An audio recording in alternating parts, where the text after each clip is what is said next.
Hello everyone, আমি সুস্মিতা। আজকের একটি নতুন ব্লগে তোমাদের সবাইকে অনেক অনেক স্বাগত। আশা করি সবাই খুব খুব ভালো আছো, সুস্থ আছো, আর আমরাও এখানে কিন্তু বেশ ভালো আছি।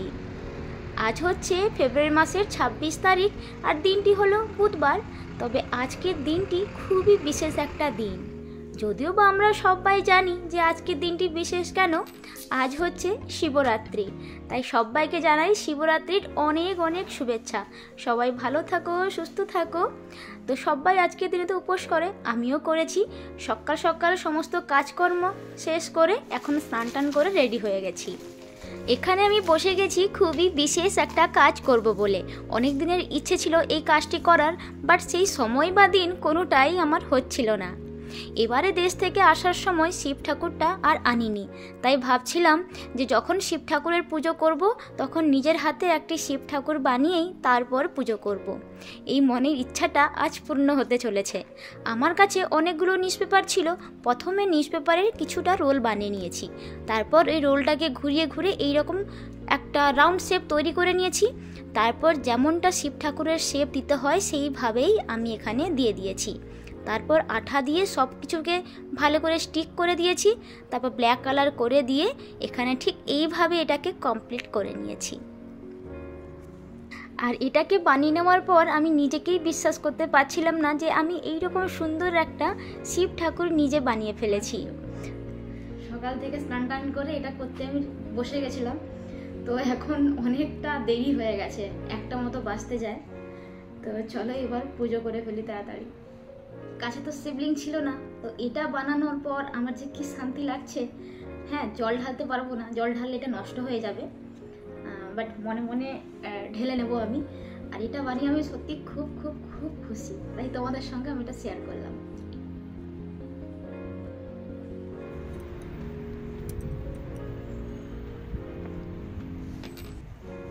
এখন আমি একটু বাইরে বেরিয়ে এসেছি, শপে যাব, কিছু ফলমূল বাজার করব।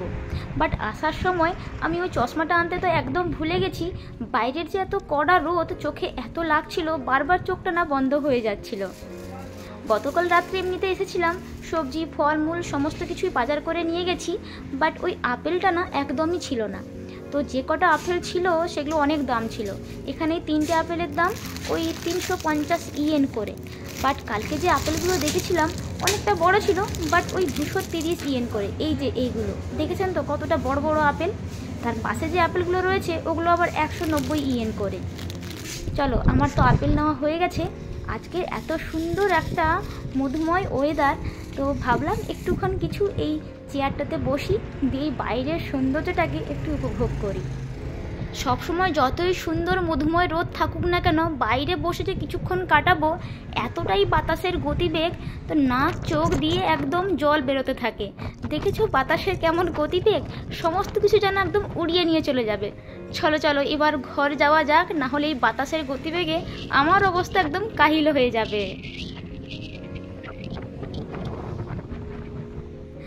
আজকের ঠাকুরকে আমি পুজো করেছি নিজের একদম মন থেকে, কারণ আমার কাছে এখানে তেমন কোনো পুজো সামগ্রী ছিল না যে ঠাকুরকে আমি পুজো করব। এখানে আপেল আর কটা স্ট্রবেরি দিয়ে ঠাকুরকে ভোগ দিয়েছি, আর একটা প্রদীপ জ্বালিয়ে এখানে পুজোটা আমি শুরু করেছি। কারণ এখানে আমার কাছে তেমন কিছুই ছিল না, আর এখানে বেলপাতা অনেক কিছুই পাওয়া যায় না, অনেকেই জানো। তবে নিজের মনের মতো করে নিজের মন থেকে ঠাকুরকে ডেকে আমি পুজোটা কমপ্লিট করেছি। যদি কিছু ভুল থাকে ঠাকুরের কাছে তো অবশ্যই ক্ষমা চেয়ে নিয়েছি। আর মাকে আমি অলরেডি বলে দিয়েছি যে আমার নামে ঠাকুরের কাছে যেন মা একটু পুজো দিয়ে দেয়। তো যাই হোক, পুজো তো কমপ্লিট হয়ে গেল। এখানে কিছু ফলমূল আর একটু পালো শরবত করে নিয়ে খেতে বসে গেছি। এখন বাজে প্রায় ওই 2টো কি 3টে মতো। আমি ক্লাস 10 থেকে শিবের এই বারটা করছি। মায়ের সঙ্গে যখন ছোটবেলায় যেতাম মন্দিরে পুজো দিতে, পুজো দিয়ে আসার পরে ওখান থেকে যে পঞ্চামৃতটা পেতাম, ওই পঞ্চামৃত সঙ্গে কিছু ফলমূল খাওয়া হতো। বাট আজকে আমি কি খাচ্ছি, এখানে বসে বসে এই পালো শরবত আর কিছু ফল কেটেছি, ওটাই খাবো। তো আজকের ব্লগটা আমি এখানেই শেষ করছি। যদি তোমাদের ব্লগটা ভালো লেগে থাকে তাহলে অবশ্যই একটা লাইক করো, কমেন্ট করে জানিও, আর সাবস্ক্রাইব করে পাশে থেকো। আর তোমাদের সবার কমেন্ট খুব খুব খুব ভালো লাগে, আমি সবার কমেন্ট পড়ি। অনেক সময় অ্যান্সার দেওয়া সম্ভব হয়ে ওঠে না, বাট কিছু মনে করো না। সবাইকে অনেক অনেক ভালোবাসা আমার তরফ থেকে। Bye bye.